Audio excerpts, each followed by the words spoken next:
Good. All right, what's going on, everybody? Welcome back to the Sports Report podcast. This is episode 3. We got our crew here. We got a special guest today. We got my boy Prodigy. Say what up. Hey, what's up, everybody? What's up? Thanks for having me on. Yep. We got kids. Say what up. What's going on, everybody? Got Mike. What's up, everybody? I'm here on time this time. And Nick Too Quick. What is up? I am always happy to be here and talk with everybody. Yep. All right, we're gonna talk a little football first today. Let's talk about this Patriots and Colts AFC Championship game. Now, Andrew Luck is apparently 0-3 versus Tom Brady in the playoffs. So, yeah, I think Luck has a chance to win this one. Everybody has a chance, but he's not going to win it. I just think the Patriots are playing too well right now. And Luck's due for one of his customary blow-up games, so. Yeah, he did throw 2 picks last week. I mean, it's kind of tricky to call this game because you don't know what you're gonna get from Andrew Luck.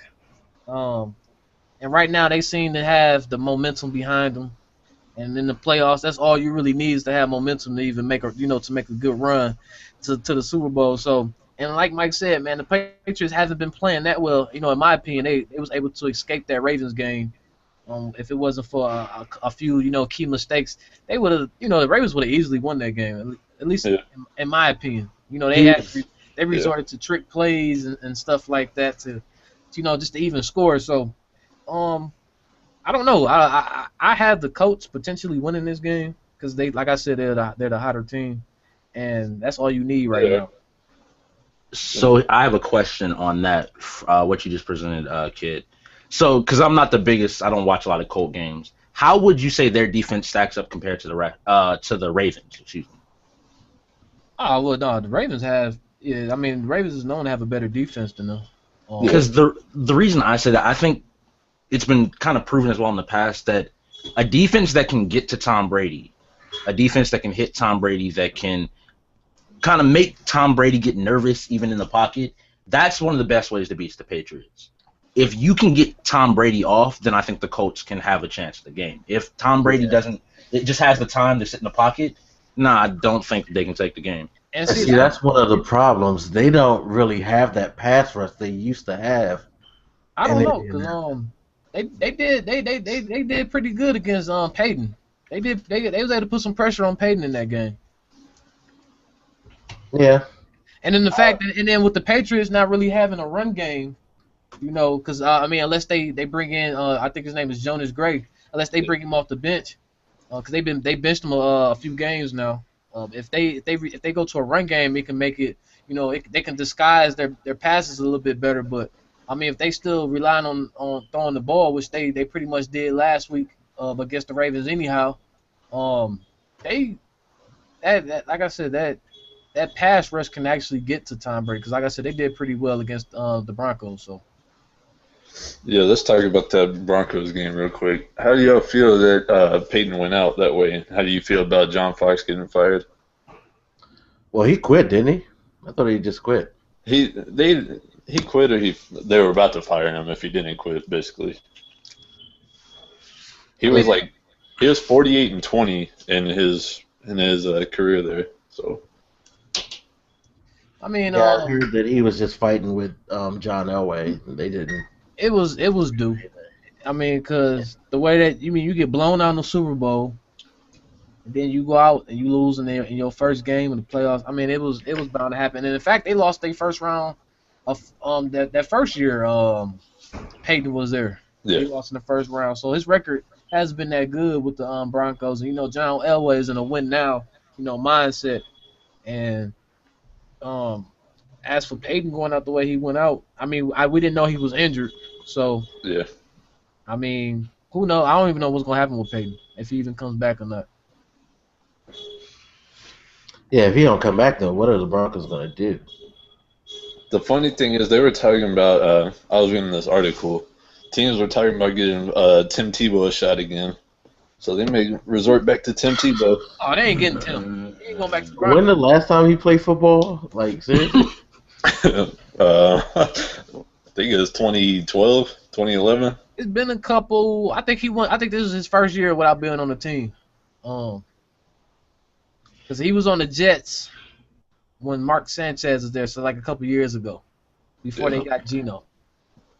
So Yeah, that's not a. I mean, shit, you gonna bring him back? Call Brett Favre, call Jeff George, call like Randall Cunningham or somebody, not Tim Tebow. they ain't getting Tim Tebow. Or if Tim Tebow do come back, he ain't going back to the Broncos. Yeah, He ain't I going can back agree with there. that. Yeah, and see, they're in trouble because they don't have a ready, like, available plan. They aren't going to draft high enough to get somebody who they could plug in now. So, And you know what's funny? Demaryius Thomas and Julius Thomas are both free agents too, so Right. they can both leave. oh, so is Jacob Tammy. He's a free agent. They have a lot of free agents. Yeah, on so they offense. cannot have a quarterback or a wide receiver or a tight end. They could be done. Yeah, Do you Mike- think? Okay. No, go ahead. That's all I was saying. I was gonna say, do you think that them staying is contingent on Peyton coming back? Yeah. Like, if Peyton doesn't come back, you think everybody's like, if we'll take a good enough offer, like the offer to get them to get them to leave Denver will be far lower than if Peyton stays. I think they Oh, might yeah. leave even if he stays, because they lost way too much. Like, I don't know, they lose at random times that just doesn't even make sense. So I think they may just be gone first place. It was signs of them, like even going into the playoffs, people was worrying about the Broncos, because they was relying heavily on their run game a lot more in December, and I guess Peyton injury, I guess that makes sense, but they was already a little suspect on what was going to happen going into the playoffs anyway, because they actually they switched it up. They switched up their entire play scheme. So I could see one of them leaving if Peyton does return, and that's probably Demaryius Thomas. He probably leave. Where do you think he would go? Because I'm sitting here looking at it like I don't know where he would go. I mean, if he want money, if he going for money, he'd go to New York. New York got money. They got a lot of cap space.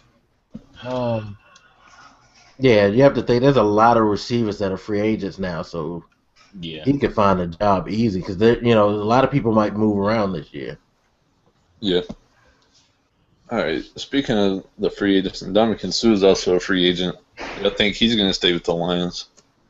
Yeah, I think he's safe in Detroit. I don't think they're gonna. I don't think there's anybody who needs him that could pay him like they can.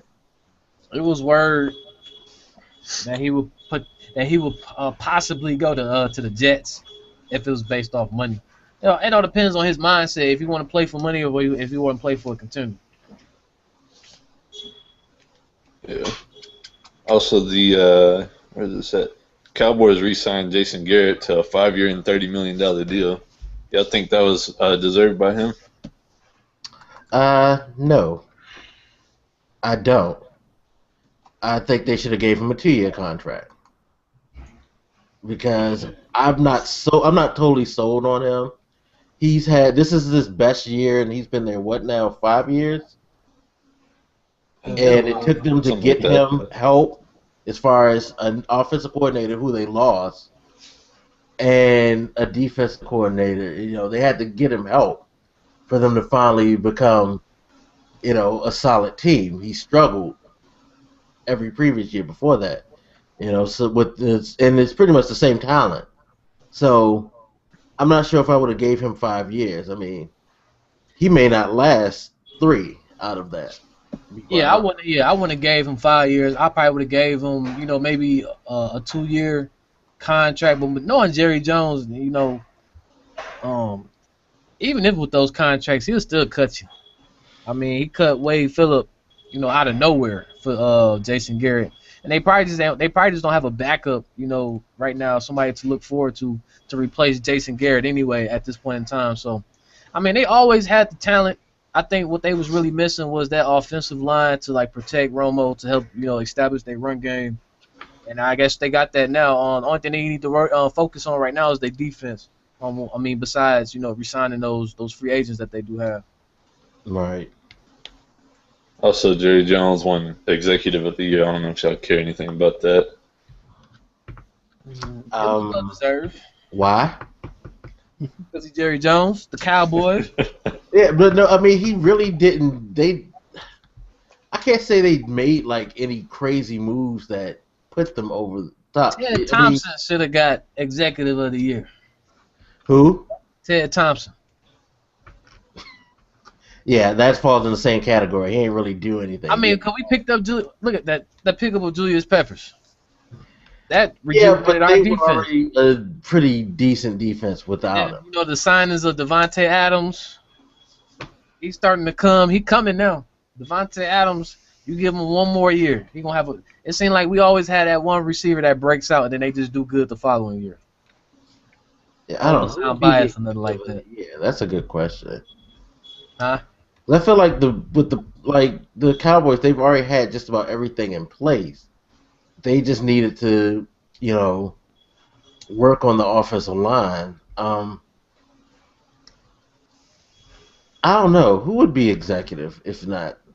I'm trying to see who else who picked up some pieces that did good. Let me see. Can't really think of nothing right now off the top of my head. I think the problem is the people on the top are pretty much the same that were already on top. I don't know of anybody who made a significant jump through free agency and different moves. We have to come back to that one. Yes, I guess by default you give it to Jerry Jones because he got the most money, I guess. I don't know.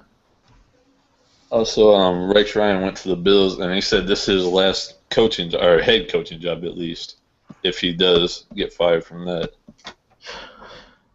What else? Let's talk about this. Huh? Go ahead. I was gonna say some people don't even. I mean, after his stint with with the Jets, some people don't even consider him a head coach anymore. I mean, he's a good defensive coordinator. Yeah. He can coach some defense, and I can understand why he picked the Bills because their defense is coming. I honestly believe that team, once they get themselves a quarterback, they can make a run for that AFC. What is that? What is that? AFC East? Yeah, East. Yeah. AFC East division. They can make a run with against the Patriots for that division. So once they get them a quarterback, they'll be all right. But right now they're gonna have to get a good offensive coordinator to make up. They're not even gonna have a high draft pick. I was gonna say they could pick up one of the guys from the college draft, but I don't know. They went 9-7. So yeah, I don't think they got too many quarterbacks besides what's his name? Winston, Jameis Winston and Mariota. Yeah, you got those two, and then what's his name? Mariota. I don't know if there's another quarterback high in that draft class. Well, Cardale Jones, the dude from the Buckeyes, he's staying in school, so he's gonna go there probably next year. This ain't the only one I can think of. Quarterback anyway. Yeah. That's what I'm saying. So they could find them. They could find them a QB where they located in the draft. Trying to see who would pick up Mariota or Winston. That is the worst record. Which pick do they have? Let me see which pick they have. They're not. They almost won their division. Well, almost got to the playoffs. They were 9-7. Tampa Bay has the worst record. Then Tampa Bay has the number one pick. Then Tennessee. Then Oakland. Jacksonville. Buffalo ain't have a first round pick. The Browns got their pick. So they ain't gonna be able to draft anybody to the second round. So Washington get the 5th pick. They're not drafting a quarterback though. Yeah, I don't know who they would draft. Personally, I need them to trade that pick. Yeah. You say they got the 5th pick? Yeah. I would trade that pick if I'm DC. And you get the Jets after them, Chicago. I would want to see St. Louis take a quarterback because you can't rely on Sam Bradford. Man, they done with Sam Bradford. They going after They might keep. I forgot his name. The dude that was playing with him last year. They might just roll with him. They probably trade Sam Bradford for maybe 3rd round pick, maybe 2nd, depending on who's willing to take a risk on him. You got Atlanta, then the Giants, and Cleveland. All right. So those are all basically the top 15 picks in the draft. I don't Oh know yeah, who would take them. Back on that executive thing, Patrick hit me up. He said the Patriots could have won executive of the year. I guess. 'Cause they picked up Reeves. I'm trying to think who else they picked up. They re-signed or picked up LeGarrette Blount again. So I Yeah, don't know. so They could have. I guess it could have went. It could have went either way. Anybody could have got that year. All right, let's talk about this Ray Lewis conversation talking about Tom Brady. He said Tom Brady would not, or we wouldn't have known who Tom Brady was if it wasn't for the Tuck rule. What do y'all think about that? I go back to that catch that they called incomplete. Yeah, we're talking about that next. Right. Stuff like that. In my opinion, it's a well. If this would have happened, this would have happened. It's just like that catch would have happened. Well, they would have scored. Not necessarily true. They still had to put it in the end zone. You know what I mean? Stuff. So yeah, maybe. No, Mike, no. Tell him. No, but it's like the Tuck rule thing. Okay, so they called it a fumble. Does that mean that the Raiders were going to win that game automatically? Who knows what would have happened? They might have thrown an interception that would have been returned for a touchdown. It's done. It happened. So I can't say that made his career. He got to that Super Bowl, he won it, but he also got to 2 more Super Bowls and won them. So who's to say that if he didn't win that Super Bowl, he wouldn't have got the other 2, and people still wouldn't have talked about him? Who's to say that even if he didn't win any of these Super Bowls, he wouldn't have broke that record for the most touchdowns and all the those yards they had that one year when they went undefeated? You can't say that is the only reason why Tom Brady is somebody. You know what I mean? Yeah. But basically, what Ray was saying, he was saying that Tom Brady wouldn't have had the confidence to do everything if he would have lost that game because he wouldn't have launched him to his first Super Bowl. I don't know. You know what? John Elway lost, 3 Super Bowls? He got smacked in the mouth. They lost badly. San Francisco beat them like 52-10 or 52-20 once. He got 2 Super Bowl rings. So can't say that one game would have destroyed his confidence. I don't think – I think if that game wasn't the game that started his Tom Brady's confidence, there would have been another game. It's the idea that Tom Brady is a high-level quarterback. That's just the moment we remember now. There could have very well just been a different moment. It's a lot of ifs, like Mike is saying. Personally, I think the game that started his confidence was that Pittsburgh game when he came in when Drew Brees got hurt and he won that game in overtime. I don't know. I can't speak on it because I'm trying. I can't even remember the situation of the game to really say if he would have been who he is. I mean, but then again, that was so long ago. I mean, it's not like the AFC around that time. It wasn't really that strong to begin with anyway. It was only really him and the Colts around that time, and then Pittsburgh came later on. And I mean, I guess the Ravens had a couple runs, but I mean, the AFC wasn't that deep to say he wouldn't have been who he is. So I don't know. Let's talk about the Dez Bryant catch. Because I personally think, in that sense, that he was down, and then he reached for the goal line. So they should spot the ball at the 3-yard line, 4-yard line, wherever his knee hit the ground. That's just me right there. What do y'all think about that? It's a bad rule, but it's the rule. You have to come down, hit the ground, and have control of the ball when you're on the ground. He didn't have control of the ball when he was on the ground. Yeah, he caught it, but that stupid rule says he fucked it up when he stretched out. Had he not stretched out, it would have been a different story. We wouldn't have been talking about that. Listen. It is what it is, all right? It's a rule. He should have caught the ball. It was 3-something minutes left in the game. He didn't have to be the hero. It wasn't, 3 seconds left, and they had to go for the end zone. I mean, Dez Bryant know the rules. He's been playing in the NFL for how long now? I mean, it is what it is. He should have caught the ball. spent the round or even tucked it in, and then came Yeah. down on it. Then you would have had 4 more downs to go at like the 3 or the 2 or whatever yard line he would have been at as to where he fell down.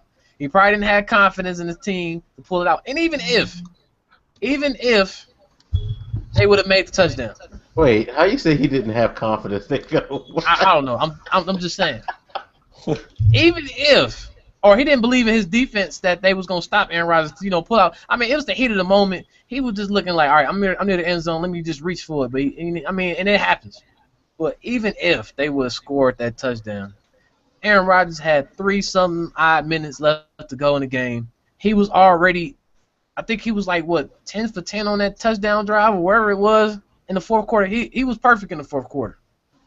All we needed, honestly, the score would have been 28-26. All we had to do was get in field goal range, and we would have still won the game. So all I'm saying is, and Patriots over hitting me on Twitter talking about if it was Jordy, it'd been a different tone. No, he didn't catch the ball. It is what it is. Game over. We're going against Seattle. No, he caught the ball. They just didn't give him the catch.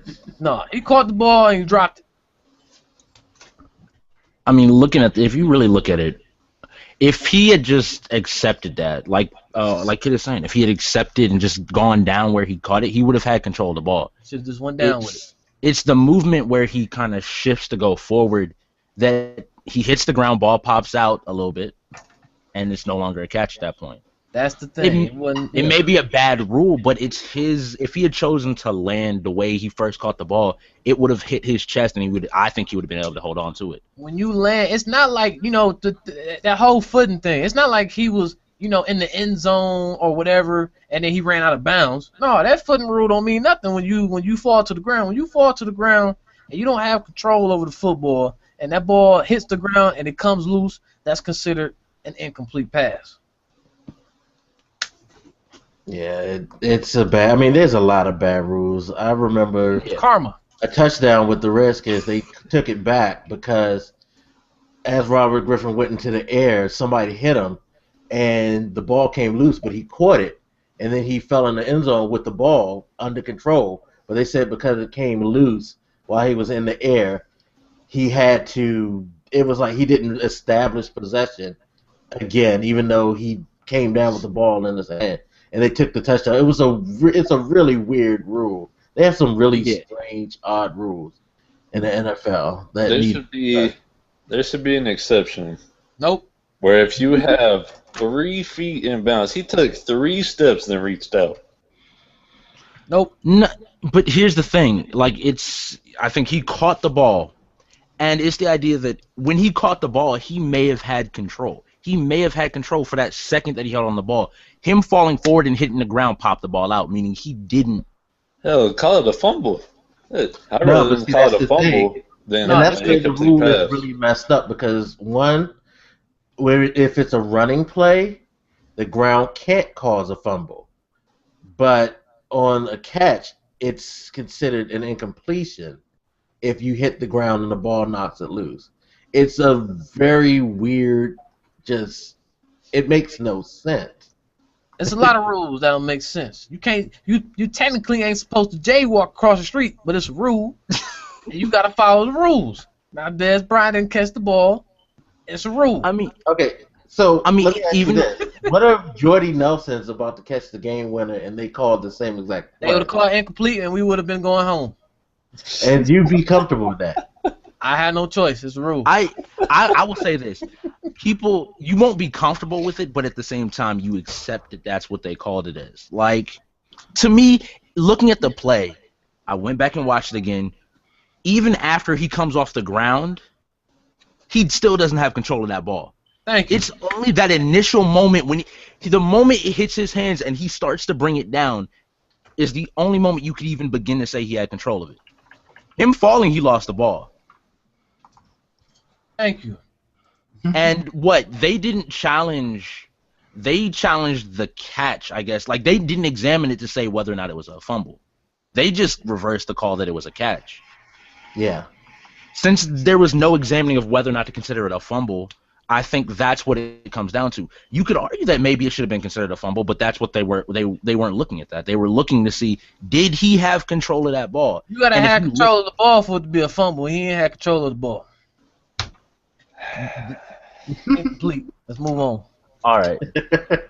My thing is, it'll be different for everybody's personal favorite teams. It'll be different because the Cowboys are my second favorite team. I like the Saints. It would be different for everybody's favorite team. Like he was saying, if Jordy Nelson would have done that, you would have been pissed. Nope, I'd have been like, man, hey, he didn't catch the pass. I mean, but here's the same thing I want to say to that. I understand that you're pissed, but this is to all Cowboys fans. I understand that you're pissed, but looking at the same thing that happened a week before. Exactly. Tell them. You can be mad, but you have to accept the call. You weren't looking at everybody else being like, well, that's what the call was. That's exactly what you weren't saying, oh, no, that was right. They shouldn't have done this. No, that was the call. We won the game. What are you talking about? That was no, don't go week to week deciding whether or not you want to accept the call. It happened. Same Cowboy fans telling the Detroit fans, look, y'all lost the game, move on. It's karma. You lost the game, move on. That's literally what it is. I just tell you can't have it both ways. You can either say call should be argued, bad rules, and they should really look at it, or you can say it was called that, you got to step forward. Hey, it sucks, but it's the rules. They robbed Des Bryant, and he's winning the Super Bowl next year. You know what? But that's the thing, and that's what kills me. That's what kills me. Even if it was a touchdown. But no, I mean, you got 3 more minutes left in the game. They still had to get in the end zone. What if DeMarco fumbled it again? Exactly. What if Romo got sacked and fumbled and they got it? You didn't necessarily know it was going to be a touchdown. Yeah, just because you on the 1 yard line don't mean you guarantee the touchdown. Exactly. Anything can happen. Oh yeah, it's so easy to say if it wasn't for that because exactly that's the way it is, but it's not necessarily that way. Y'all was saying the game was over if that would have went down. No, because y'all would have only been up by 2 points with 3-some minutes left in the game, going against arguably probably the best 2-minute warning QB in the game because he didn't had a couple drives this year where he got his team down the field in less than 2 minutes. He can do it. Aaron Rodgers can do it, healthy or not. In that fourth quarter, he was leading that team down the field as if there was nothing wrong with him. So even if y'all got that off, it was still too much time on the clock. They robbed Des Bryant, and he's winning the Super Bowl next year. All right, now let's talk about this NFC championship game. With the Packers and Seahawks, the Packers are 4-4 on the road. Don't matter. So how does it not matter? Everybody's 0-0 when the game starts. They're 4-4. Oh, records mean nothing in the playoffs. You can be like the Panthers. You could be like the Panthers, go 7-8-1, wherever their record was, and once you hit the playoffs, that don't mean nothing. It's any given Sunday. Anything can happen. That don't mean nothing. Like I said, he has a point, even though it's a biased point. Aaron Rodgers didn't even throw to Richard Sherman or Earl Thomas in that Week 1 game. So. Look, and that's the thing. And this is a rematch game. You think we're gonna play the same game plan as we did? Yeah, no choice to. Your quarterback's on one leg. We actually played better when we played against the same team the second time around. Look what we did. Look what we did to the Lions. The Lions did the number on us in Week 3, and what happened? We came back in Week 17 and we beat them. Anything can happen in the NFL. That road record means nothing. Rodgers wasn't on one leg in Week 17 though. He is contained now. Look, that's. Aaron Rodgers is a great quarterback. I'm not going to take nothing away. But the Seahawks proved it with Peyton Manning, who is one, regardless what people want to say, and I still stand by the statement, defense wins championships. If the Seahawks play the defense that they're known for, I don't think Aaron Rodgers is going to win it. I don't think it. I think whoever wins this game will win the Super Bowl more than likely. Exactly. And you know what? The only way we can win this game. The only way we can win this game is if we put up points. We can't not put up points and win this game because the Seahawks doesn't have an explosive offense. All they're going to do is run the ball. And the fact they don't really have that many, they don't have no receiver at all over there. They all have like average receivers, especially with Percy Harvin gone. All they're going to rely on is running the ball and scrambling and running the ball and scrambling. And then that takes time off the clock. If Aaron Rodgers can move the ball down the field in enough time, put enough points on the board, turn that run game into a pass game, with Seattle, it becomes a shootout that I don't believe that Russell Wilson can handle. That's just my opinion. Anything can happen. I don't know what's going to happen. I'm nervous. I ain't gonna lie. I'm nervous going into this game because because of what happened in Week 1. I know what the Seahawks is capable of. You know, Aaron Rodgers is not healthy. I know that. But if these boys show up, they show up to play, they put it all on the line, they win this game, they have a bye. Then you ain't got to worry about playing next week. They'll be fine. I think, like I said, this game can go either way. The Seahawks might choke. Who knows? Who knows? It can go either way. My thing is, Aaron Rodgers is contained, though. Say that again? Aaron Rodgers is contained. He can't. He is contained to one leg and one side of the field. Seattle was not known for their pass rush, though. That's the thing. And that offensive line, line, but they get a lot of good coverage sacks. That offensive, well, if you stack the coverage, all you're gonna do is just dump it out. We got, unlike in Week 1, where we pretty much relied on Randall Cobb and Jordy Nelson, who was unable to get open. We have multiple receivers now. Our offensive line has more confidence than what we had in Week 1, because in Week 1 we had a center, we had a rookie at center, and then I think one of our I think it was either a tackle or a guard that went down, and we had to bring in another rookie, and that's when they got bum rushed. But our offensive line has more confidence going up against their front seven, and even if they stack the box, you stacking the box, you're making it easier for Aaron Rodgers. All you gotta do is go in the shotgun. Aaron Rodgers, he can still throw the ball. It's not like his arm is injured. He can still throw the ball and get it off in enough time where it's gonna lead to some yards. Especially not we at least 3-4 receivers deep now than we was in Week 1. So they can stack. They can stack the box all they want to. Sherman and Thomas. That's just one side of the field, and I think Jordy Nelson will take Sherman now. I think he could. I thought he could. I thought he could in Week 1, but like I said, they didn't throw that on that side of the field. Who knows? My thing is, you can't throw to Nelson or Cobb. Take Nelson and Cobb. They're already out of the game. Who's gonna take Cobb out the game? They don't need to. His side of the field. I'm saying, who's gonna take Cobb out the game? Because if you shut down Jordy, who's gonna take out Cobb? So you got Maxwell, and then you got Earl Thomas, and their linebacker. Who's gonna take out Adams? That's what I'm saying. It relies on Adams and the rest of their receivers. He's the X factor. Him and Eddie Lacy. Eddie Lacy gonna have a dominant game to set up the play action, to set up to stop them from crowding the box. You're gonna have Eddie Lacy going, and you gotta have Adams going. You might have to have Rodgers going on the tight end. He might have to get off in this game too. And Randall Cobb might have to have a couple of them big plays. We don't necessarily need Jordy this game, but put Jordy on Sherman. Sherman and probably do a one-on-one right there, and then that opens up some stuff for Randall Cobb and Adams, and then potentially Eddie Lacy. Even James Stark's gonna have to play good. Everybody gonna have to play good in this game. That's where you're gonna have to win is your running game, because the passing game's not gonna win it for you. Exactly. I mean, yeah. They got to set the tone with the run game first. All right. This is the last topic for football right here. Apparently, the NFL is bringing a veteran combine starting this summer. What do you think about that? So people like Terrell Owens and all of them could have a chance to showcase what they have before teams sign them. Huh. I think that's good. Yeah, that's a good idea. Hold on, what was that again? Say that again. They're doing a veteran combine, so like if you're a free agent, you can go to the combine, do pretty much the same thing that you do at the college combine, like see how fast you run, your strength, all that, just so they can get an idea of what shape you're in and how good you look.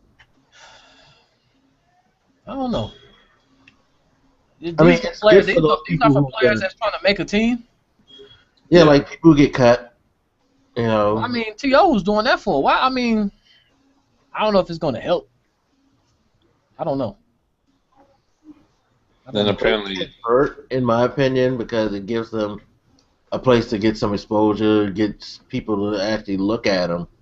Whereas instead of them being cut and somebody just getting word of mouth like any play and you say no, that might not be true. You might have, something against that player.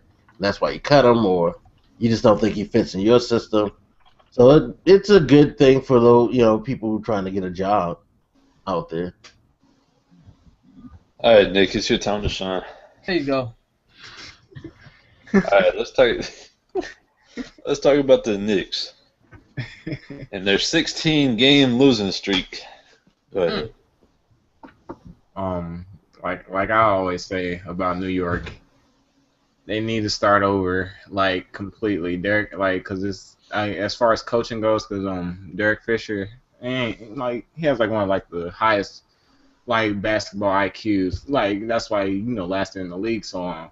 So with him translating that to a coach, I don't see a problem with that. But the thing is though, the players on their team, there's no talent there. Like Melo, he can give you about 25 plus a night. He's the top 5 leading scorer in the league, but can't nobody else on that team do nothing. And I know for a fact you can't like put that over Derek Fisher in New York just because he ain't got nobody with no talent on his team. Derek Fisher need to go. What? There we go. They gonna let Derek Fisher go. He ain't gonna last in New York. Phil ain't getting rid of him. Yeah, like explain. They gonna get rid of Phil. Shit, one of them two gonna happen. Derek But Fisher I ain't gonna get rid because they ain't got nobody to work with on their team. Yeah, and you can't blame him. I mean, look at that. Who on there do you really think is good enough to AFC, carry they that team? had a decent team.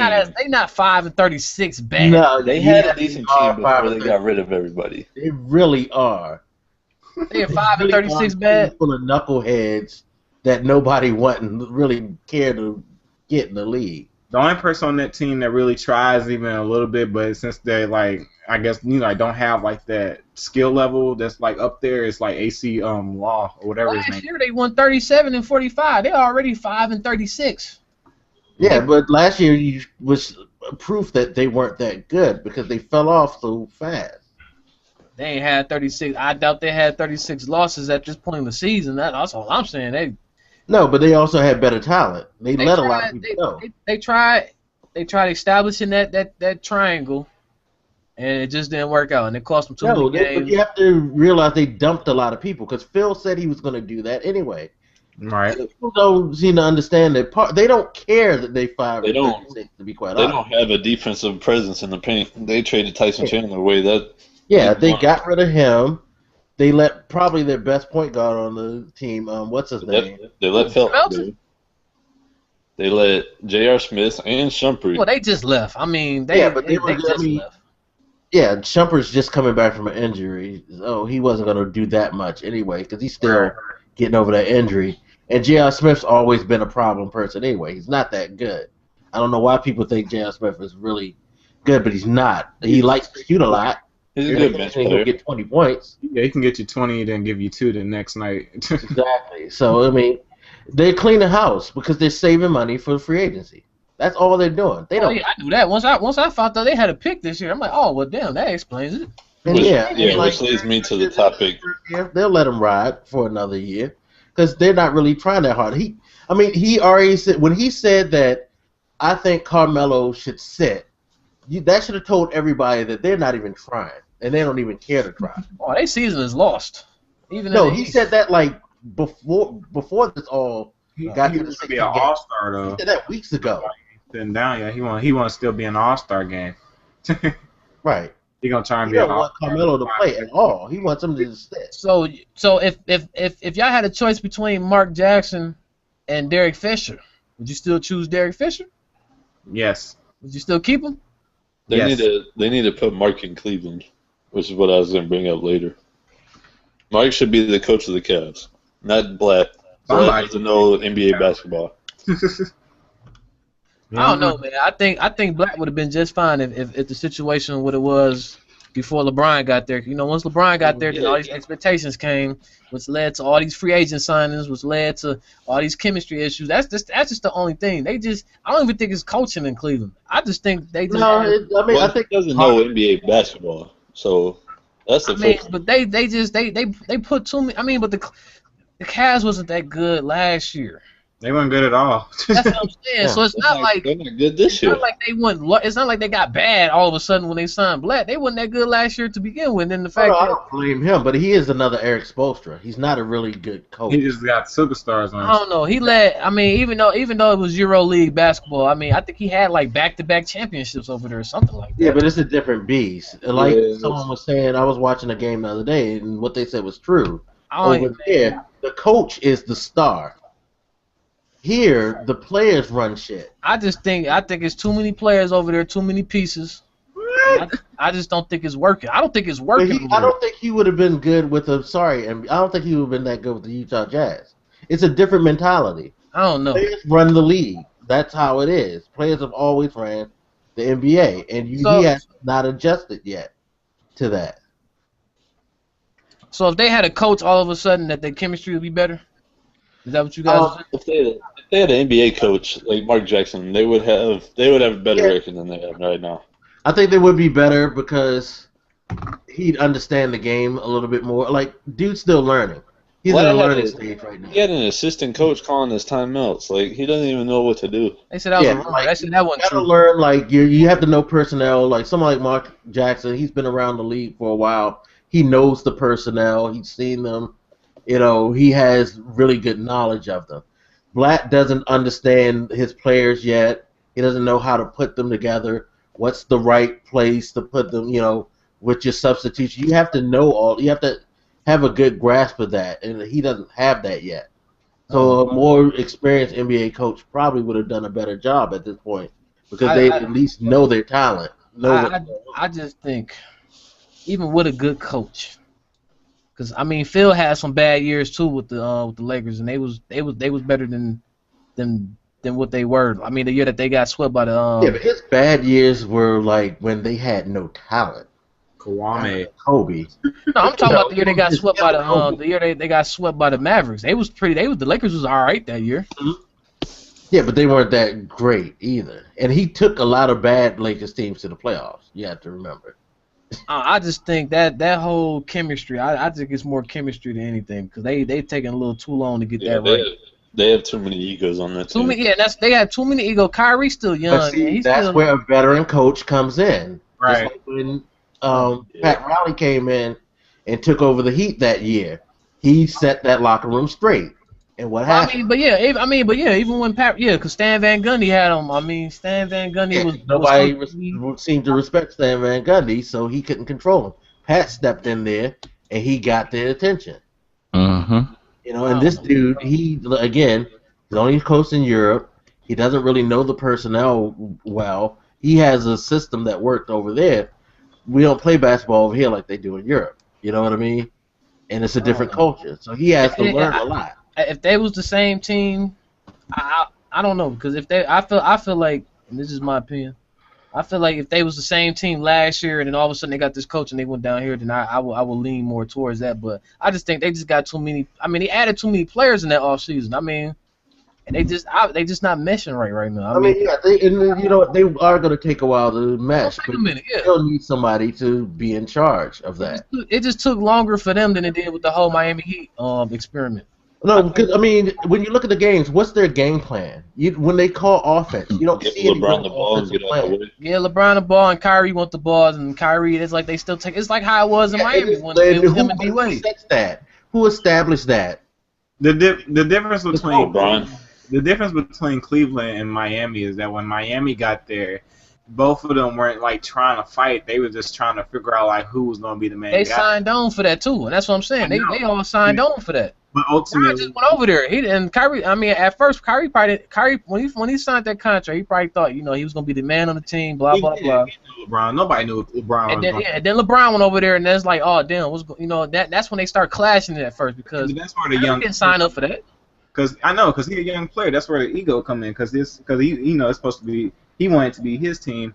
And it's like selling a house. And and now it's starting to go with Kevin Love. I mean, Kevin Love, he signed up for that first, but he didn't think it was gonna be as bad as it is now because I mean, Kevin Love's not an outstanding player. But he feel like he should get more touches than what he's getting. No, he only averages 17 and 10. Like, yeah, I guess that ain't enough for him then because some dude on ESPN on one of them.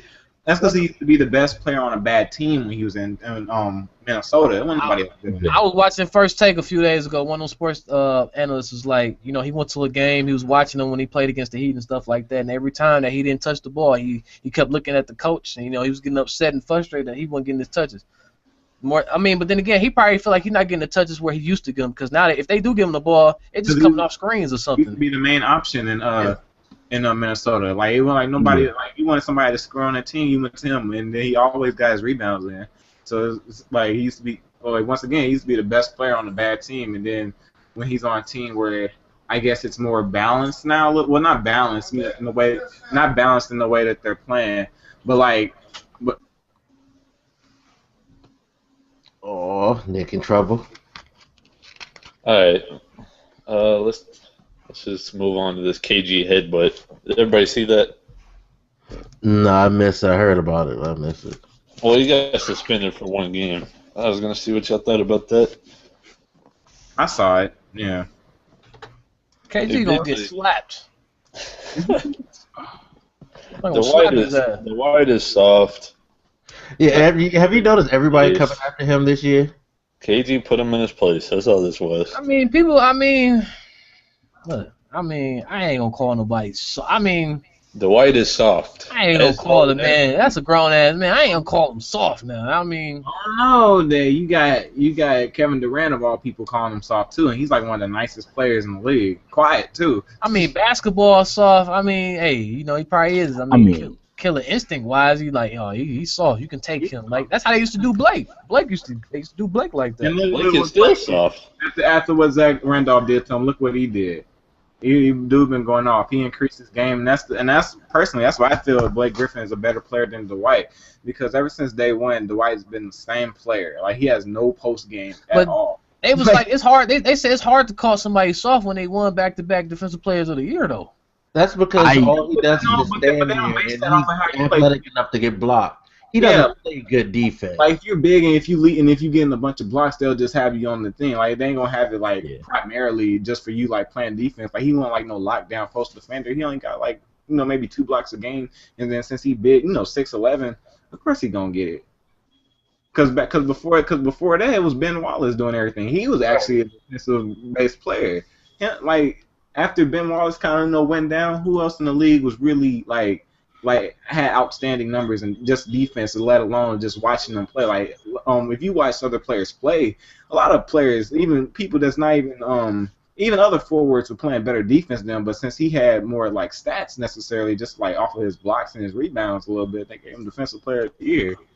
I ain't taking that away, but he ain't no outstanding talent on defense. You also have to think how many like real centers do he have to guard? Exactly. Right now? You know, the best center in his time when he won those, fucking Roy Hibbert. And we know how that goes now.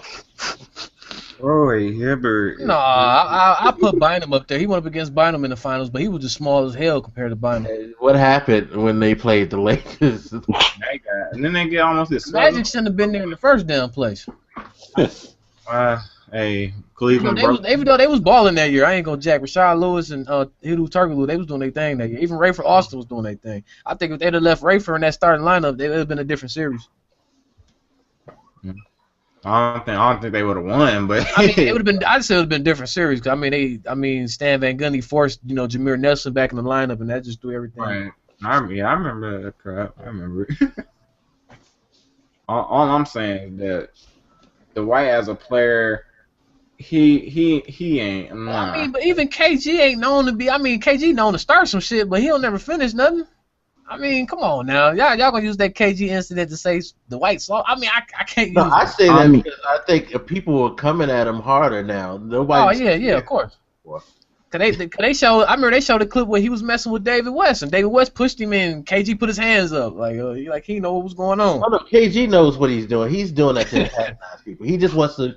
Hell, Charlie Villanueva called KG soft. Cause I heard Charlie V was about to go after KG on one day. Because he knows how to. He pissed them off when he called him what he called him on the court. He said KG is a fake tough guy. He said don't let that boy. Yeah, no, he's not. I don't think KG's trying to be a tough guy. I just think he just wants to be an antagonist.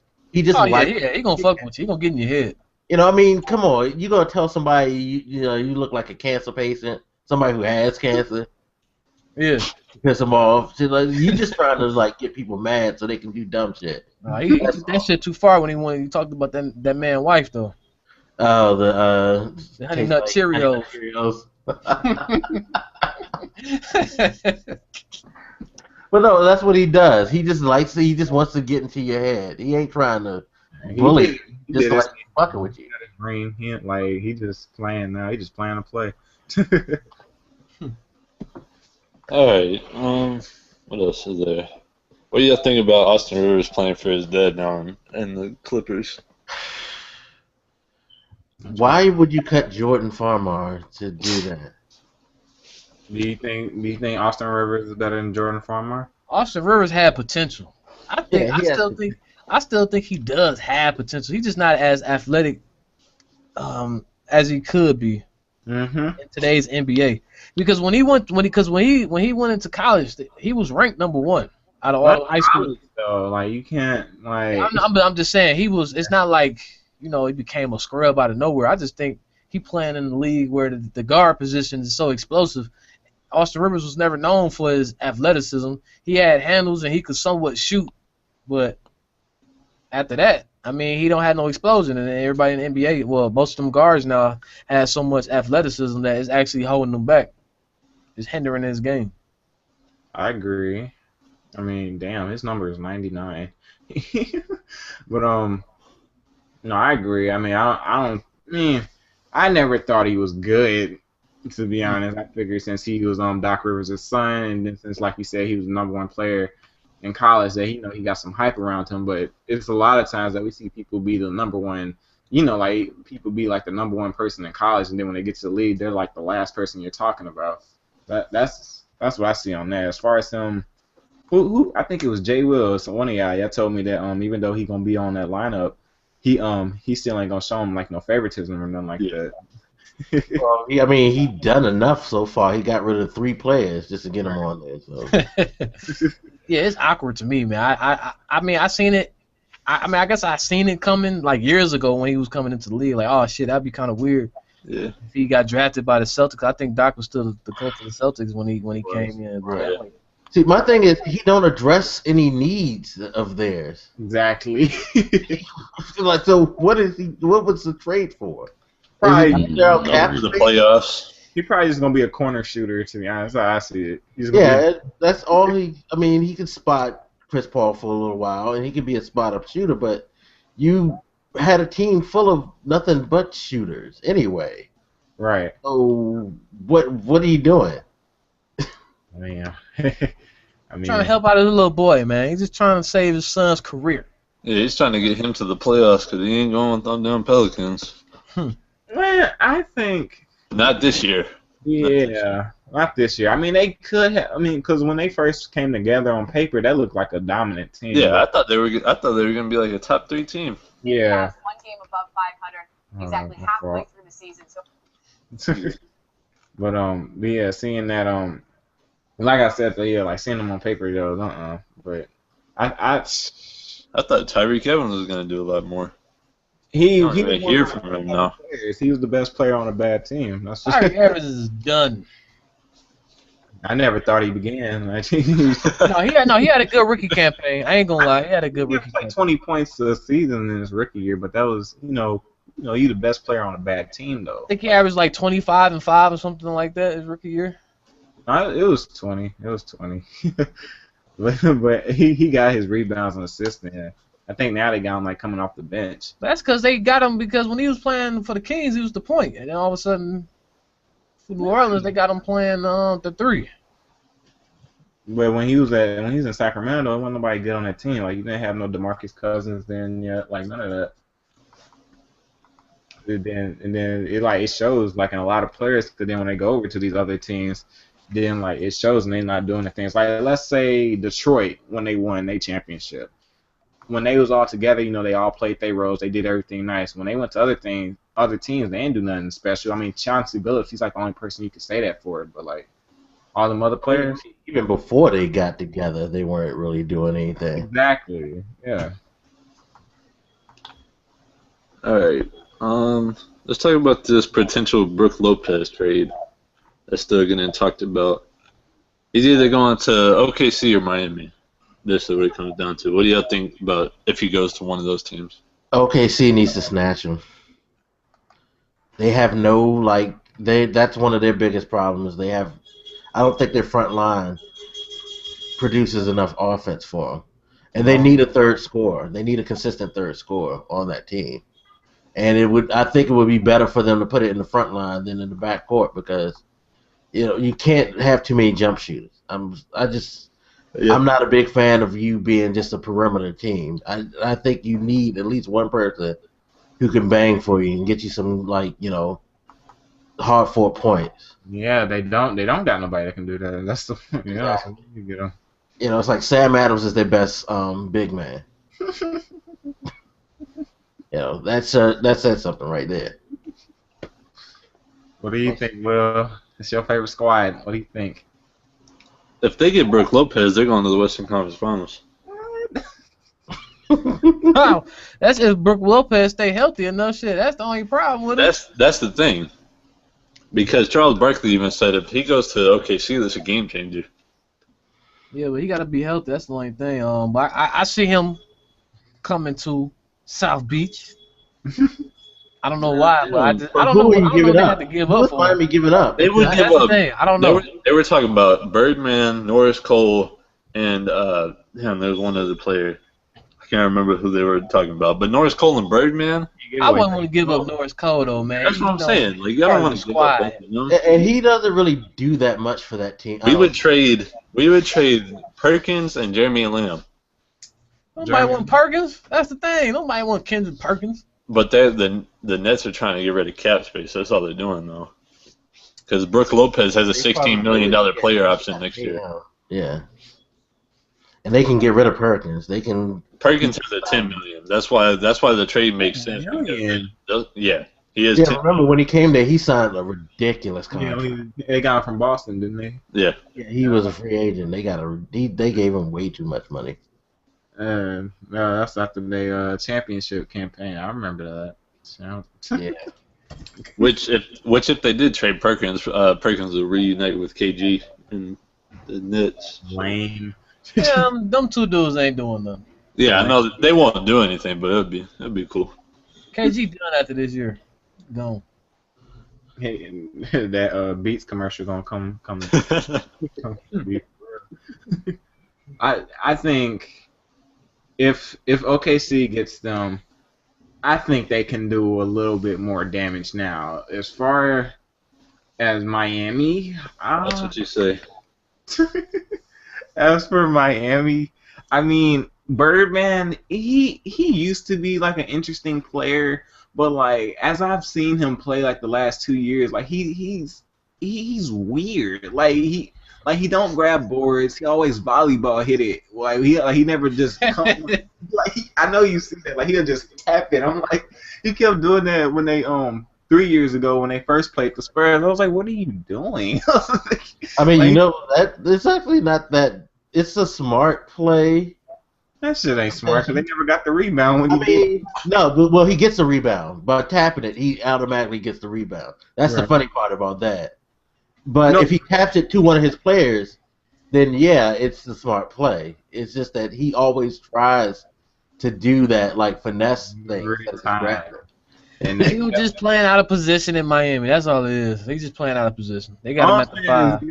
Get rid of him. Norris Cole, I feel he's more. I mean, when he plays his role correctly, I feel he's a little bit more better than Chalmers. Yeah, he's better than Chalmers. But I mean, if they get him though, they'll finally give Miami that inside presence that they always needed because they didn't even have an inside presence. But Miami's gonna do less with Brook Lopez than OKC will. I'll tell you that right now. Yeah. I don't think Miami is not getting into the Eastern Miami. Finals. That's all I'll say.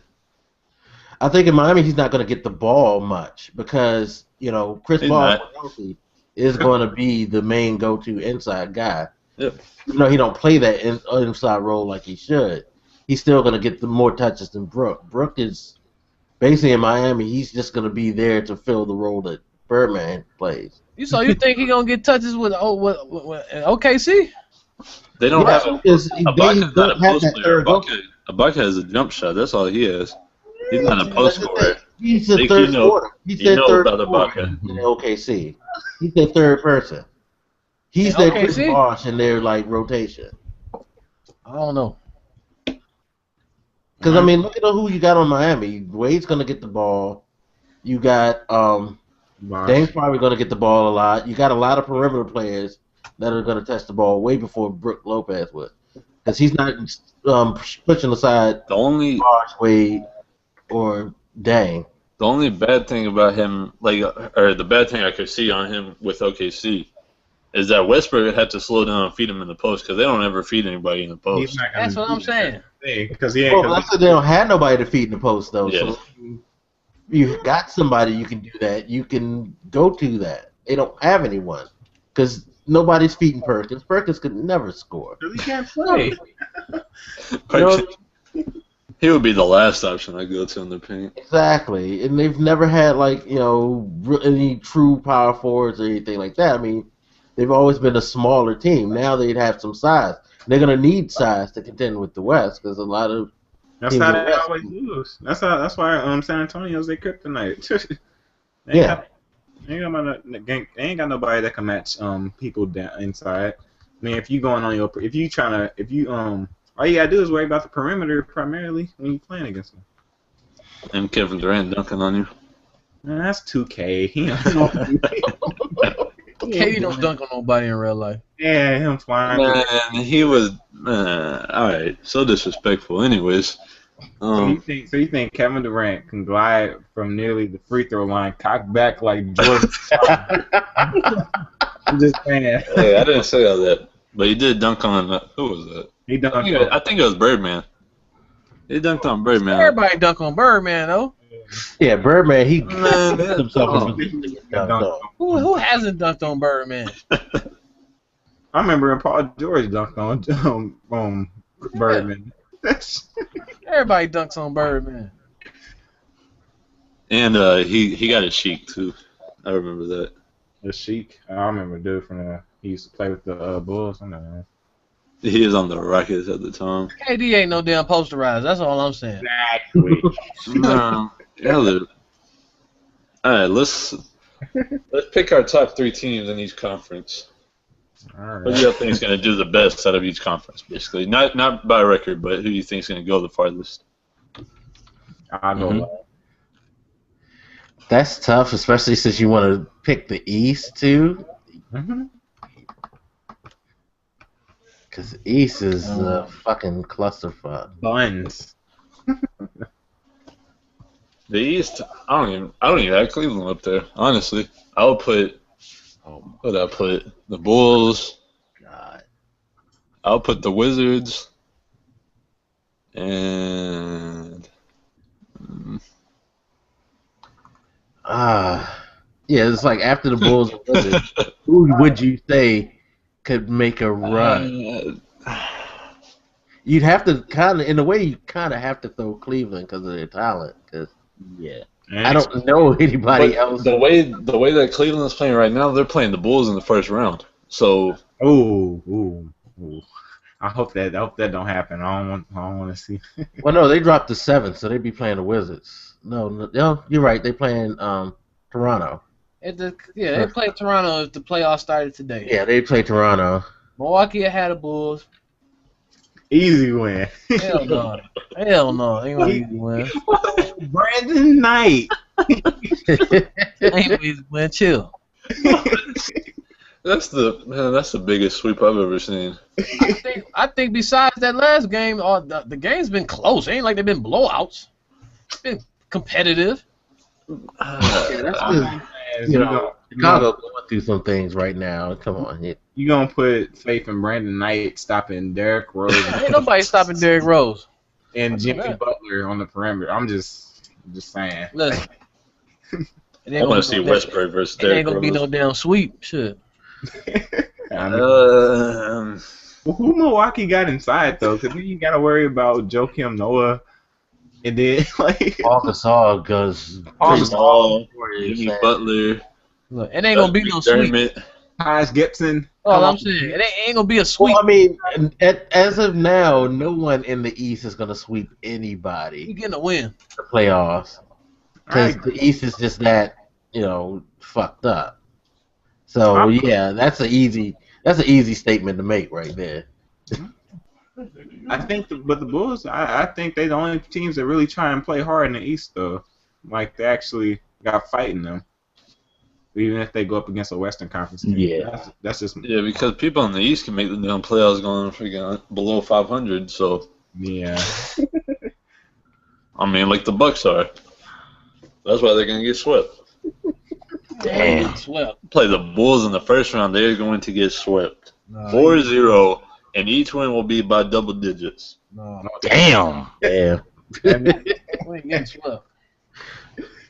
Oh man, who you got? Okay, see, not even in the playoffs if the season ended today. Man, we had it. They're gonna Oh my make God. They Yeah. got people back there. In the We play. had half of our team was injured for the first I half don't of the hear that. I don't season. care. Yeah, their best two players were gone 500. for like the first. Serge Ibaka is leading our team. You In talk, like 30 games. you talk to me when they go above 500.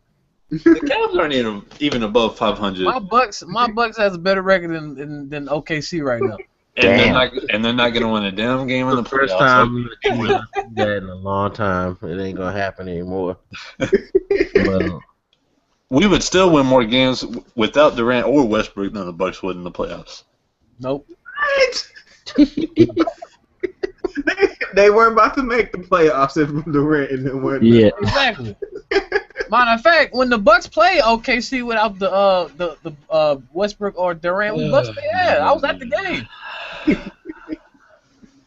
Y'all can't even beat my Bucks team. Yeah. What? Damn.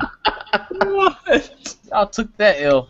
I was watching. I was at the stadium when I was watching that game.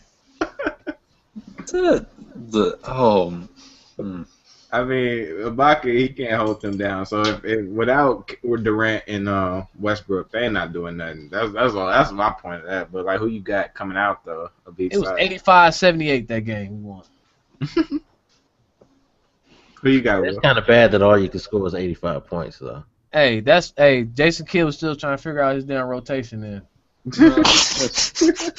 That shit was horrible. Who you got coming out of the conferences, Will? For the finals? No, I mean you Top three teams. you know, things like that. The Warriors. All right, The Thunder if they get Brook Lopez. that's a big yeah. Uh, I think y'all investing too much in Brook Lopez. man, he's all right. Hold up. And probably the Clippers, honestly. Wow, Yes. wow. So So you took not the Spurs, not Memphis. Well, Nope. Memphis is a fluke. Yeah, Memphis, they I always. wouldn't say no. Memphis is a fluke. Memphis is a fluke. How many fluke. times have they won 50 games and gone nowhere recently? They're gonna lose in the first round. Hey, they gonna lose in the first round. They just picked up Jeff Who Green. are they gonna play? I mean, they just picked up Jeff Green. They just got some more offense over there. Oh, you got Jeff Green. Ooh. Yeah, they got Jeff Green now. Mm-hmm. They are That sounds about right, first round. the Clippers. Oh damn. They were the Clippers. You ain't got Portland. You were not beating the Clippers in a 7-game series. Ooh, Memphis. If you're Memphis, They beat them before in the 7-game series. Yeah. They just got better. they won't. The Clippers gonna take out Memphis. Mm. The Clippers are gonna take out Memphis, Oh, you don't know. and it's gonna be a 4-2 series. 4-2. Well, it's time to end this podcast. Memphis hasn't done anything in the playoffs. I mean, they do. They got to the Western Conference Finals last year. Yeah, but they didn't play anybody. They, It don't matter. Mhm. You play who you play with. You give them what the hand is dealt. I mean, it is what it is. You still got to win the games. And they got to the Western Conference Finals. They lost to the Spurs. I completely forgot about Portland. Yeah, they 30-10 right now. I mean, Mm-hmm. Marcus I Aldridge. completely forgot. Yeah, but they were this high last year, and we saw how they fell off. Exactly. Yeah. But I mean, that could have been a learning. I mean, that could have been one of them learning, curves that they needed to take that. Yeah. They'll be playing San I Antonio. mean, they lost to the Spurs. Nah, they ain't taking that. Y'all can't knock them from losing to the Spurs. They got put up by the Spurs. Right. The best team in the NBA. I mean, they lost to the Spurs. Memphis lost to the Spurs. Had they faced somebody else, Memphis could have probably been in the finals. Didn't they beat the Spurs like a few years ago? Like They beat the Spurs when they was the AC. yeah, and they beat them Uh-huh. 4-1 or And something. then ever since then, the Spurs been winning. That's when they went back to the finals and blah blah blah. Who else is, like I said, Memphis they can make a run in the playoffs. All right, I got Portland two more can make a run in the topics. playoffs. I got two more topics before we Wait, end who this. coming after the East? And plus, we gotta get Prodigy stuff. He didn't get his. I mean, it's a lot of teams. I mean, you got Atlanta. They might do something. They might do something in the playoffs. That's a I mean, big they only might. lost 8 games. That's a big might. I mean, And then they what are they? They 10-2 against the West. So well, they in the East though, so they ain't nothing nothing amazing. but you I got mean they 10-2. I mean I'm saying they 10-2 against the West though. They only lost 2 times against the West. Who they play against the West though? I would have to look at. I would have to look at their record. Pelicans, Philadelphia. No, I mean no. I mean if they playing people like the Lakers, Utah, Minnesota, I like mean they lost to. I mean I see they lost to. They lost to San Antonio. They lost to the Lakers. But I mean they beat New Orleans. They beat Denver. They beat Denver. They beat Houston. They beat Dallas. They beat the Clippers. okay, so that's some They good. beat Utah. They beat Portland. They beat the Clippers again. They beat Memphis. Oh, no, them are some good wins. Okay. Okay, but this is Okay. the regular season we talking about. Yeah. I mean, they could make a run. I mean, they could make a because run. I've seen plenty of teams look really good during the regular season. So, yeah, let's not get too hype. I mean, I would say it all depends on where they fall, where they seedings fall. Because I mean, they play like if the season would end today, they'll play Brooklyn. I can see them beating Brooklyn, and then they'll have Chicago or Milwaukee. Oh dang. And Atlanta So matches Chicago. up. Atlanta matches up well against Chicago. So But I still put money on Chicago. Not small forward wise. Jimmy Butler would have a field day, but Who you got, Pride, coming I out? just think Atlanta's just playing really, really hard and well, and they should be congratulated. But let's leave it there because they ain't doing shit. So move on from Atlanta. Who you got, Pride? I would say top 3 out of the East. Well, if out of the East, 2 to 3 will go the furthest. I'll say Chicago, Washington, and Cleveland. It's you again. It goes back to Cleveland has the talent, and I say Washington is coming together, even though they're still a fairly young team. And then Chicago's just been playing well, and their team. I can go on and on about Chicago. I'm just gonna cut it off. And in the West, Golden State. You do not count out the San Antonio Spurs. I don't care. They are the best team. Thank you. I don't care. You don't count them out. Right. Number 3, I mean, if we're going off of now, since Oklahoma City would not be in the playoffs if it was cut off today, I would probably say Houston or Memphis. One of the 2 of them. I feel like Portland, even in OKC was in the play. I feel like Portland could. I feel like Portland could beat San Antonio in the first round. They match up good with San Antonio. You got Lillard on Tony Parker and Aldridge on Tim Duncan. So you think Nicholas Batum could stop Kawhi Leonard? Hey, they match up the best out of all the Western Conference teams. That's all I'm saying. Well, I can't argue. That's a question. What does everybody think about Dallas, though? Ooh, I don't know. They backcourt too small for me. Where's Rondo? That's what I want to figure out. I can't see them beating Houston. That's my only issue.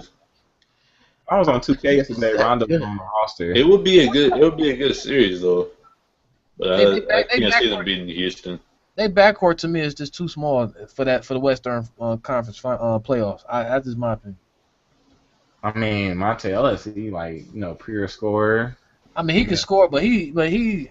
I mean, I ain't gonna call him J.R. Smith. He's more consistent, but he can have those games where he could just disappear. okay. I agree, but you also got one of the top pure point guards in the league on your team too, running the show. And then you still got Dirk Nowitzki, who can still get up his 17 plus points a game. So They play pretty good defense. I mean, they took San Antonio to the limit. last year. Yeah, no, you should even when they first won their championship, nobody was expecting them to go all the way to the finals and win. Well, I mean, the only reason why they won that finals because LeBron disappeared. You're right, but Yeah, LeBron showed up that game. LeBron showed up. We easily win that finals. Easily. I mean, well, it's too late. That's now. what it is. I think it's too late now. But I mean, just based on how the games ended, it was a couple games that only ended by like 2-3 points. LeBron showed up in the fourth quarter. Easy. You want to know something I'm seeing? What's his name? OKC not even win that. They don't even win that many games on the road. So if they They're 7-13. yeah, so when they go into the playoffs, if they go up, They go in the, what? They 30% on the road right now. So I mean, If the record doesn't matter in the NFL playoffs, record don't matter in the NBA playoffs. It damn sure That's don't all I matter in gotta the say. NBA because you got you got 4 damn, 3 channels, whatever you want to call it. It's best out of fucking 7. I hate that shit. That's why I'm watching playoffs. Playoffs is boring to me in the NBA. All right, we got 2 more topics and then we'll wrap this thing up. What do y'all think about Kobe getting 17 assists and getting his career high, and him changing his mannerism to the team, saying that he can't lead the team by himself anymore? He's going to pass. I mean, he's being smart. Like he knows what's up. Like Father Time, can't beat that. Like I don't know how people will take this, but I think this is kind of a sign of Kobe. I don't want to say he's going to retire. Like you can see that he's moving towards retirement now. He's no longer playing to. He's just at this point. I don't want to say he's a different Kobe, but the idea that Kobe's saying, "Look, we're playing for the team." It's not the Kobe and the Lakers. It's the Los Angeles Lakers. It's showing that I think he's preparing his career to start winding down in the next season or two. Kobe is done.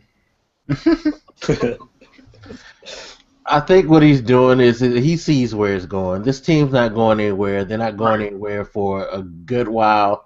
And yeah, he's getting to the end of his career, so he's like, you know what? Let me just bow out gracefully, because instead of, Take that L. yeah, because it's pretty much inevitable. I mean, looking at who they have put together right now and the way things are going, they got a minute until they're gonna be. I heard they was everything. talking about probably like after Kobe leave, they gonna probably sell the organization. Because there ain't gonna be like no attraction, like they ain't gonna be getting the money how they used to. Oh hell no! You Come go on. to the Lakers game now. That jersey, that stadium sells the team. They don't need The franchise sells it. that stadium will sell out as long as there's an LA Lakers team. You think they're gonna? But I ain't saying they're gonna move. I'm just saying they're gonna sell it. No, why would you? It's a moneymaker. That is the money. It's like Dallas Cowboys, LA Lakers. Those are 2 franchises that it don't matter how sorry they are. People are going to spend money on those because they're bigger than just their team's record. So you think people in LA, being that California is the most populated basketball state in the NBA, you think that people in California are going to still be trying to go to Lakers games when That's how it was during the 90s when they had Sadell Threet as their star. They would have money. After They would have money Showtime left. After Kobe left. They would have more people. Yeah, They have enough money to sign 2 max contract players after he leaves. Everybody wants to go to the Staples Center and see a Lakers game at least once in their life. It's one of those type of attractions. It's like going to Disney World. It's the Disney World of sports. That's what it is. I mean, so they could be 5-36. It's just like the Knicks. At 5-36, they're still selling out the Garden Because it's the Garden. That's what the Lakers have the same type of power. I've seen it. I've seen it when they were horrible and they sold out. Jack Nicholson will still show up. All the stars are going to show up. And that's another thing. People are going to show up because they know stars are going to come, and they get to see stars too. So you have a lot going on with that team other than what's going on the court that sells for them. So with Sacramento, Golden State, Clippers, all in that vicinity, you still think they're gonna be? You still think that Sacramento didn't sell out when they were good. I ain't Nobody saying went to now, Sacramento. I'm just saying like those are like three like. Yeah, I know, and I understand. But when Sacramento was good, they couldn't outsell the Lakers. The Clippers share the same building. Nobody goes to Clippers games like they go to Lakers games. About to. But they don't have. They may end up getting a bigger share, but people like to go see the Lakers. I mean, That's because it's the Lakers. You know what I mean? here's what Golden State. I wouldn't even put them in the same conversation sales wise. I don't care how good they get. They are never going to be as popular in the league. Yeah. Nick, the argument I'd make towards it is, look at the Lakers right now with Kobe Bryant. They're still 17 games under 500. Yes. And they're still basically selling out games. You coming for Kobe? I disagree. People recognize Kobe's old. They recognize Kobe's old. He's on near the end of his career. They're like, I want to see a Laker game. I want to be Staples Center. I'm telling you, when Magic left, and it was just Sadell Threed and what's his name, Nick Exel leading the team, that shit sold out. They were horrible. They had like bums. They was this horrible. This is like the worst Lakers. Yes, they were that horrible. They weren't that good. They were struggling to make the playoffs. Before Phil Jackson came there, they were irrelevant as far as record-wise. But they were still showing up on Christmas Day on TV. They were still showing up having the most games on TV because it's the Lakers. It's the Lakers. If you want to take it like this, if you think about before LeBron went to Miami, I would still tell you, ask anybody that's not in the U.S. about a basketball team in the United States, they would say the Lakers. And they will more than likely still say the Lakers around the world. Before LeBron necessarily went to Miami and Miami blew up the way that it did, the Lakers were still so synonymous with basketball. Just like Chicago will always be synonymous with basketball. And now Miami will always be. All right, here's the last topic. This is another good franchise, the Celtics. They got 14 draft picks over the next 2 years, with 7 of them are guaranteed to be first round. Do you think that these draft picks could make them into another contender after these next 2 years? It's gonna take a minute because you gotta make sure players don't develop as fast as they used to, so I can't. Well, the only reason I bring that up is because it's the East, and they'll be even if they have like a bunch of first round picks, they'll be a top 4 team in the East in the next 2 years. Well, that's true because the East is that bad, but they'll compete.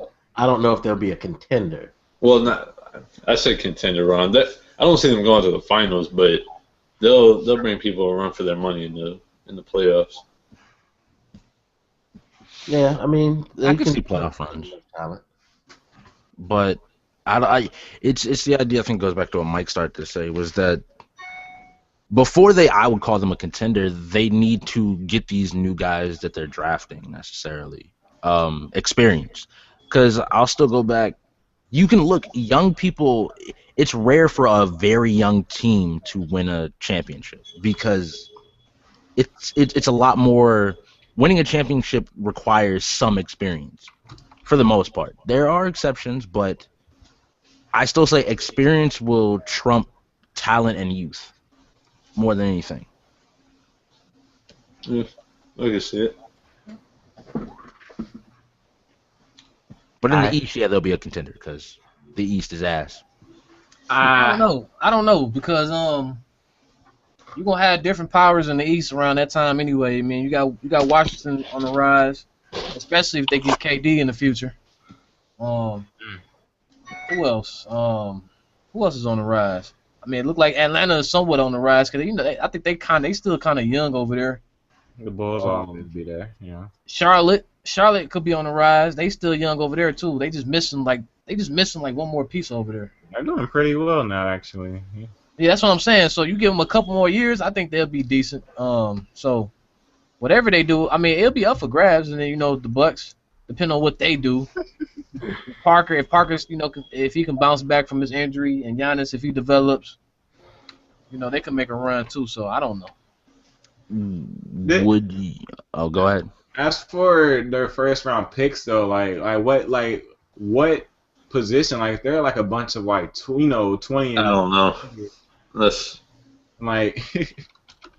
That's the only thing I'm curious about. I mean, if you get like like a 15 or something, you could probably do something with that. I mean, I don't know. It's one of them things because we've seen it before when people look good on paper and then they be utter trash, but they'll have better chances, getting to the playoffs though, being that they are in the Eastern Conference. So I see that one. all right, man. I think that's just about to wrap it up. We're not gonna have a podcast next week just because I'm not gonna have internet since I'm moving to a new house. But yeah, the next podcast will be on the 31st. I'm gonna let everybody say their last words and then we'll get out of here. You can go ahead, Nick. Well, thank you for having me on, and see everybody on here later. We'll be on PSN. All right, Mike. All right, everybody. Thanks for coming through. Hope you enjoyed this show, and see you in 2 weeks. Kid. Hope you guys have enjoyed the show and see you in a couple weeks when my Packers are in the Super Bowl. And finally, Prodigy. Thanks for having me on. I know I was out for a little bit, but thank you for having me on. And to what Kid said, I can't wait to see the Seahawks repeat. Yeah, there's no problem. You guys are always welcome.